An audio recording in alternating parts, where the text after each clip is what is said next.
Good evening and welcome to Beyond the Noise. Lots of big topics tonight.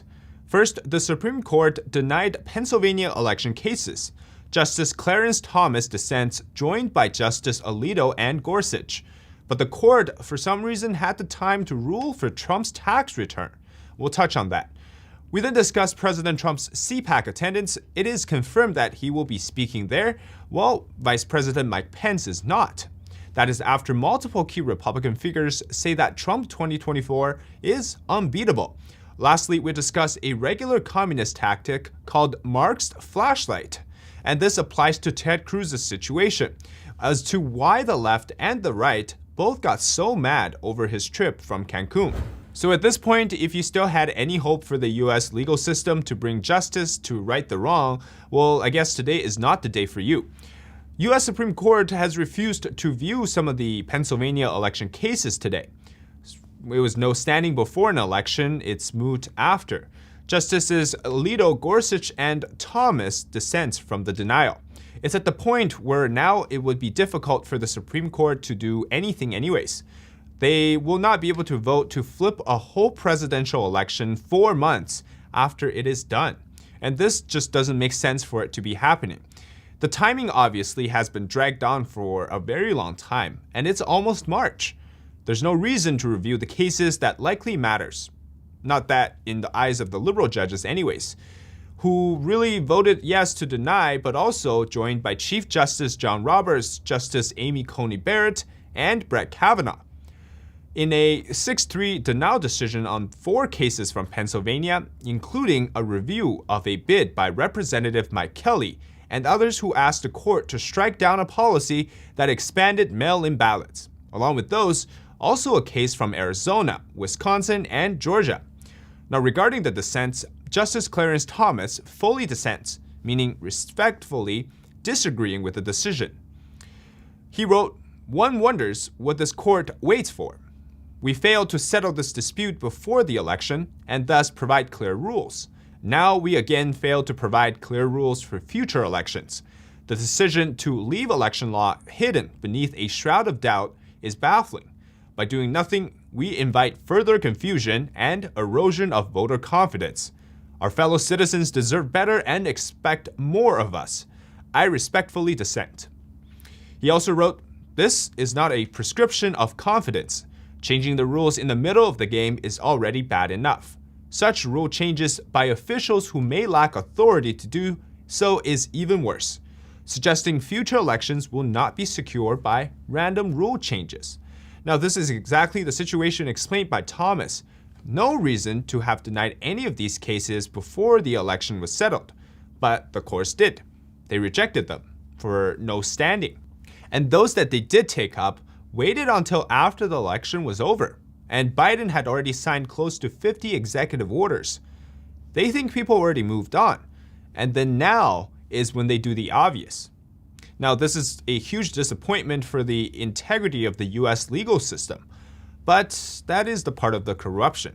And there is no check and balance systems for the US Supreme Court or any other part of the judicial system. The goal is for them to be a standalone. But the very mission for them to remain independent and non-biased has been the exploitation itself. Now, we can control the law in place, but we can't control others' intentions.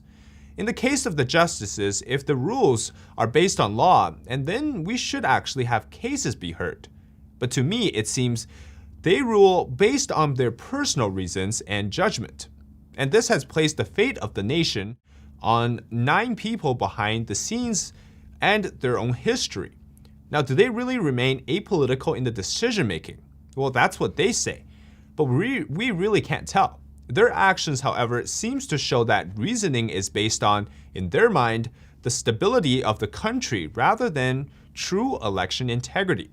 Now, in this time, election cases that are deemed to flip a state or maybe even change the grand scheme of the election results, that would potentially lead to the overturn of the presidency will always be denied. It's stability. And this is to prevent so-called the instability among the great nation. The way Biden has been calling for stability, the smoke and mirror stability is the same mindset, I believe, for the justices. their sworn duty to protect the Constitution by this very rule that they are sworn to protect has in fact, I think, caused more problems than solutions. Thomas also wrote, "We are fortunate that many of the cases we have seen alleged only improper rule changes, not fraud, but that observation provides only small comfort.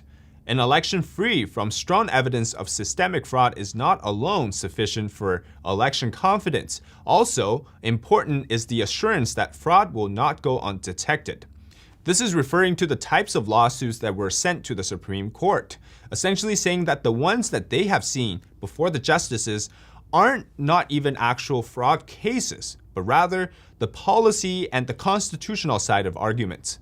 Now, in terms of the undertakings that went wrong, this indicates that either Trump's team needed to file more cases that are fraud evidence-based, or that the procedures are not even being considered by the justices in the first place. From what we've seen so far, it seems that standing is the rule that they've rejected cases on, rather than the later, which is the evidence and the grounds. Now, the later is the more concerning part, as the justices are voting to deem that many cases didn't even need to be a full examination of the reasoning behind those procedures.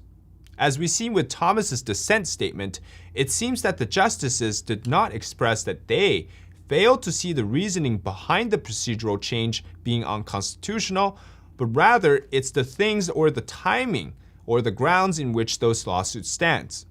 In other words, the Supreme Court could not even have been relied on to prove evidence-based lawsuits, as it is not Constitution. They're judging the bigger schemes of things in terms of the Constitution. It's handled in the lower courts for those evidence cases.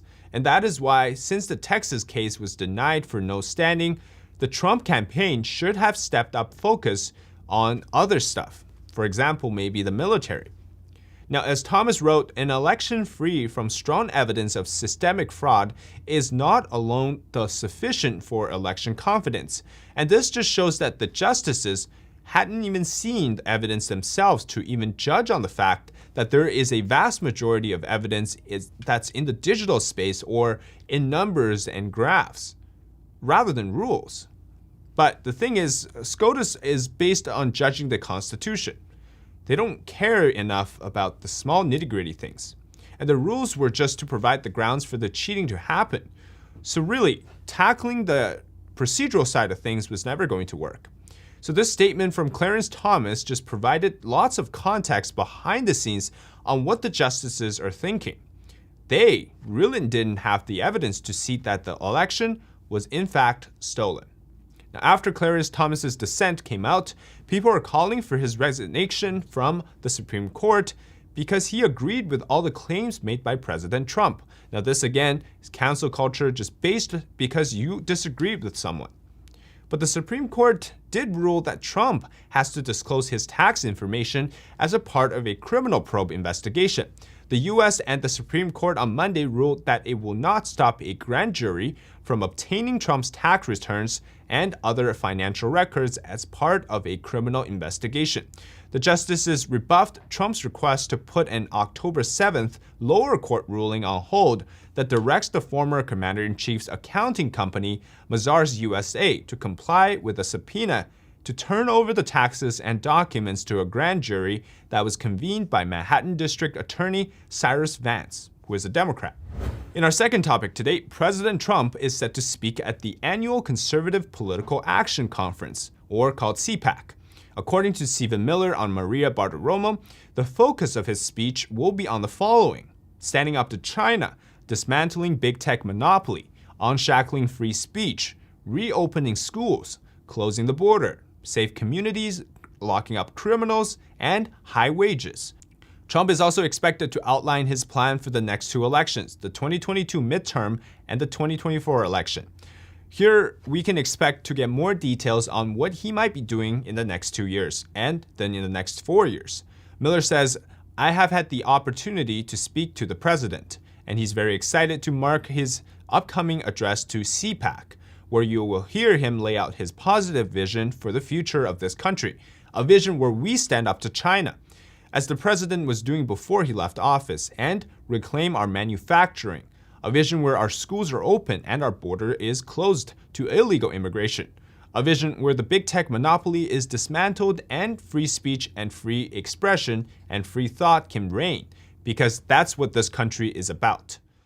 Former Republican House Speaker Newt Gingrich says Trump is virtually untouchable in the Republican Party even after leaving office. Gingrich told WABC 770 AM in New York on Sunday that what's very striking is that President Trump still has such enormous reach in the party that nobody can fight him. You can complain about him, you can criticize him, but McConnell can't possibly fight Trump. He doesn't have a big enough base. Gingrich added that the spat over Trump in the GOP is also a reminder that there is an establishment inside party that sits around at cocktail parties in Washington, and there is this huge country outside of Washington. Gingrich said Trump won 2016 because people dislike the people in Congress.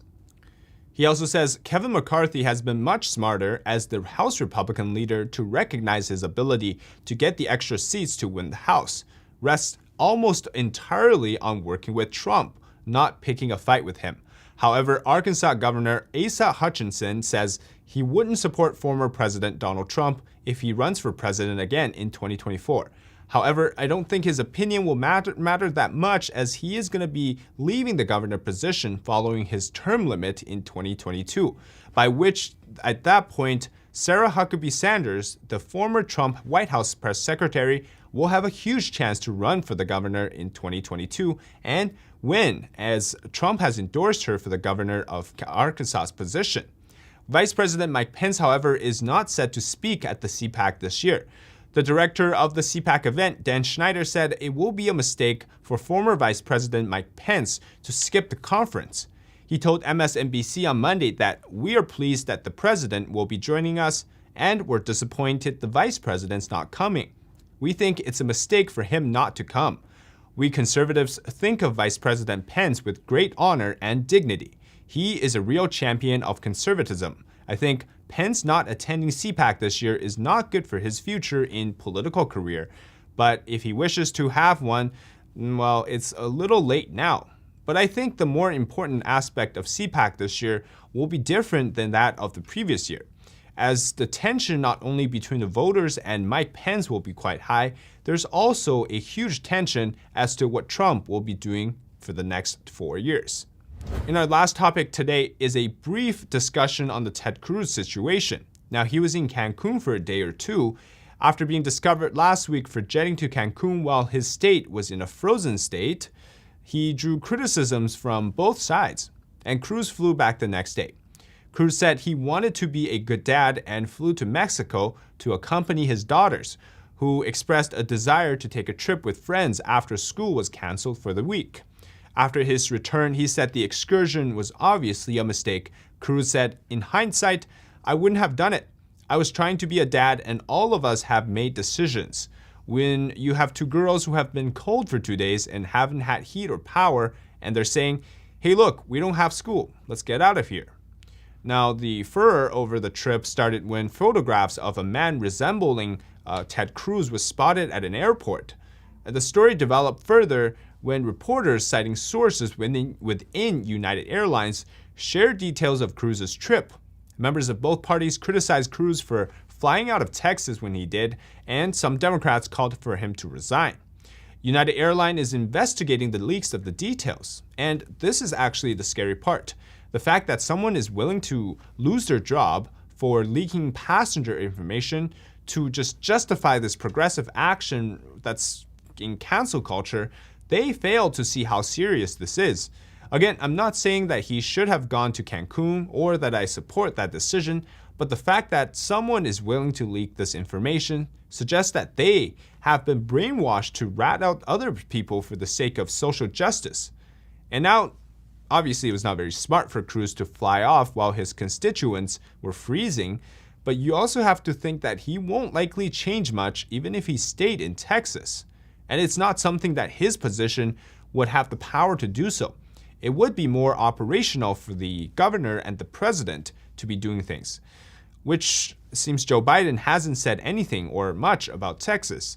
As well, this event has actually shown a very core communist thinking in place, which is that others seems to can't have fun or enjoy having a better life because I'm suffering. There's a phrase in China called, "The flashlight of Marx and Engels always shines on others, but will never shine on themselves." And what it means is basically that under the communist regime, the problem always exists with other people, but never themselves. It's the lack of self-criticism, but it's a bigger problem because this is the base of cancel culture and discrediting anyone who points out others' mistakes. And we know that no one is perfect, but it doesn't mean that we shouldn't be able to point out others' mistakes. Now, in a normal society, when you point out someone's mistake, for us, we would just accept it and maybe we get mad, but we would think it over. But in a communist state like China, you would actually find people getting very defensive about it. And it doesn't go anyway like this. "Oh, well, thanks for telling me this," but rather it will go something along the line like this. "How dare you criticize me when you can't even do X, Y, and Z?" And from watching how the Ted Cruz situation evolved, it really reminded me of that. And for those who are advocating for or calls for Ted Cruz to resign, this is a part of that culture, is the fact that they're discrediting Ted Cruz now because of something that he did. Now, quote unquote, this might be the wrong decision, but in a period of time of cancel culture, if you think about it, once they're deemed to have invalid opinion because of something they did in the past, for example, Ted Cruz went to Cancun, their future opinions, ideas, or thinkings will no longer matter as they have now been discredited and deemed guilty. And this is how the CCP has been able to attack and frame a single group in any of their political movements. It's to first determine the guilt or maybe the shortcomings of the group, amplify that portion of the guilt, and then further discredit any of their actions. By that point, the hatred for that group has gotten grown so deep and so much that it's okay to justify any actions. Now, it's gotten to a point where you see in Chinese people not even realizing that they're doing these types of behaviors. Now, talking about hypocrisy, Chen Ping, a Chinese professor with a large following on Chinese social media, known for his anti-American sentiments, was recently ridiculed and scolded by Chinese netizens after it was discovered that he's a resident of Texas. After a severe winter storm, the state had triggered power outages in this month, and he told his audiences that Americans live in suffering and in deep water or hot fire, which again, by the way, is a common phrase to describe the lives of America. And on February 15th, Chen described in an interview with China's state media outlet Guancha his experience during the Texas snowstorm that had triggered those power outages. And his intention was he provided a photo of himself with his house in Austin, Texas. Behind him was surrounded by snow. But this intention to demonstrate America's vulnerability in the event of extreme weather, however, turned on itself, and he revealed that he has actually been living in the United States, which is the country that he has long despised and vilified so many times on Chinese social media. And he was flooded with criticisms after the report was published. One person online wrote, "It's quite ironic that one who lives in the United States goes all the way telling us to love China. Stop your preaching when you buy a house in America and live there." Another person wrote, "How can one teach the Chinese public to love China while all of his family reside in America?" According to China's state media reports, Chen is a senior researcher at Fudan University's China Institute and a part-time professor at the University School of Economics. Now, Chen is known for his anti-US pro-CCP rhetorics, attracting more than 3.8 million followers on mini-blogging platform Weibo. On December 26, 2020, which is Mao Zedong's birthday, he posted, "Chairman Mao is the person I admire most." On January 20th, Chen stated on Weibo that he would not rule out the possibility that the Wuhan pandemic was leaked from a lab where the United States conducts biological warfare studies. Now, his stance is in line with the official narratives of the Chinese regime regarding the origins of the COVID-19. But Chen's most controversial viewpoint is his conclusion after comparing life in China and in the United States. On May 30th of 2019, Chen claimed at an event that the life in China can be more comfortable living off of around 2,000 yuan, which is $300 monthly salary in China, than on a 3,000 monthly salary in the United States. And he said his reasons were simple. There's no public transportation such as a subway system in American cities, and has to drive cars with auto insurance, and that was expensive. And that's kind of ridiculous, but we're starting to see this type of hypocrisy and ironic behaviors in the US citizens too. With the recent events surrounding Ted Cruz, many were suggesting that he should resign or be punished for having the ability to travel during a difficult time. Again, not justifying his action for doing it, but it's the mentality behind it that's scary. It's when people see that others are enjoying life that somehow is bothering them. And this is the root of cancel culture too. This is a communist thinking, and it's a brainwashing. This is in fact that the fact he has successfully helped shift the attention this event from the New York governor Andrew Cuomo and the California governor Gavin Newsom for their respective scandals. And now the excuse for the left to defend their own actions from now on is that they will always bring up Ted Cruz's Cancun trip whenever some criticisms come their way. Thanks for watching tonight's episode. If you enjoy the content, make sure to like, subscribe, and comment below. Let us know what you think. If you enjoy listening to a podcast version of the episode, we're now on Anchor FM. Check out the link in the description. If you wish to support us, here's how you can. Share this video with your friends on social media and support us with a donation as we have been demonetized. We have reapplied for monetization. In the meantime, that's what we have to do. YouTube, because they're deeming our channel's content not so friendly to their agenda of censoring political content they disagree with. You can also find us at any social media on Twitter, Parler, and Telegram. However, our Twitter account has been suspended for the Beyond the Noise channel. Now, in any case we disappear from YouTube, you can find us at the following places. We also upload videos to YouMaker and Rumble. We have also an email newsletter link for you to sign up to stay updated on this channel. Again, thanks for your continued support of Beyond the Noise. Have a wonderful evening and take care. See you tomorrow.